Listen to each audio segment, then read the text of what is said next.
বাংলাদেশ অনূর্ধ্ব-20 দলে অভিষেক ম্যাচে রোনান সুলিভানের দুর্দান্ত ফ্রি-কিক গোল প্রশংসা কুড়াচ্ছে সর্বমহলে। অনেকেই আবার রোনানের এই গোলকে তুলনা করছেন লিওনেল মেসির সঙ্গে, কারণ ফ্রি-কিক থেকে গোলে সর্বকালের সেরাদের তালিকায় রয়েছেন এই আর্জেন্টাইন কিংবদন্তি। তবে প্রশ্ন উঠতে পারে, তালিকার কত নম্বরে অবস্থান করছেন মেসি? ফুটবলের বাইবেল খ্যাত এল গ্রাফিকো ফুটবল ইতিহাসের ফ্রি-কিক থেকে সর্বোচ্চ গোলদাতাদের একটি নির্ভরযোগ্য তালিকা প্রকাশ করেছে, যে তালিকায় সবার উপরে ব্রাজিলের সাবেক অ্যাটাকিং মিডফিল্ডার মার্সেলিনিও কারিওকা।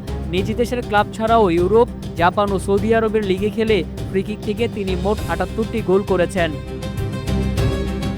দ্বিতীয় স্থানটি যৌথভাবে দখল করেছেন দুই ব্রাজিলিয়ান, রবার্তো দিনামিতে ও জাইরোসা পিন্টো। তাদের গোল সংখ্যা ৭৪। তালিকার তৃতীয় স্থানেও আছেন ব্রাজিলের ফুটবলার জুনিনহো পারানাম্বুকানো, যার গোল সংখ্যা ৭২টি। এরপরই অবস্থান করছেন ফুটবলের মহাতারকা এলেমটেন। এল গ্রাফিকো জানিয়েছে, ফ্রিকিক থেকে মেসির গোল সংখ্যা ৭১টি। ক্রিস্টিয়ানো রোনালদো এ তালিকায় শীর্ষ ১০-এর বাইরে, ৬৩ গোল নিয়ে তিনি ১১তম স্থানে। তবে এল গ্রাফিকো জানিয়েছে, এই তালিকা চূড়ান্ত নয়। ফুটবল ইতিহাসের আরও তথ্য সংগ্রহের কাজ চলমান থাকায় এতে নতুন নাম যুক্ত হওয়ার সুযোগ রয়েছে।